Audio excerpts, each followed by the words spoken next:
Hello, hello mga sisis! Heto na naman tayo't nagbabalik para tikman at subukan ang samjihan dito sa La Paz. Walang iba kundi ang anyong samgyupsal. Ito nga pala guys, yung mga nagsasarapang side dish ng anyong. Meron silang japchae, kimchi, tofu, cucumber, fish cake at marami pang iba. For only 200 pesos nga guys ay meron ka ng unlimited samgyupsal. Siyempre, kasama natin si Sir.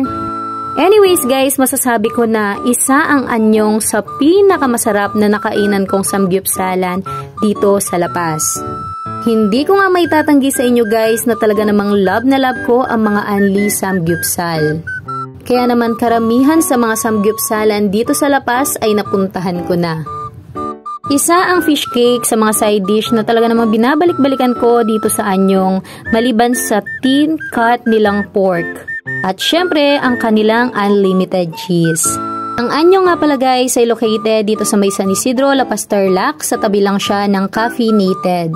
Kung manggagaling nga pala kayo guys sa palengke ay dumiretso lang kayo sa daan pa Rizal at makikita nyo na siya along the highway. Medyo marami nga ang kumakain dito guys, kaya naman may sasuggest ko na medyo agahan ninyo ang pagpunta para hindi kayo maubusan ng upuan dahil limited lang ang kanilang mga upuan.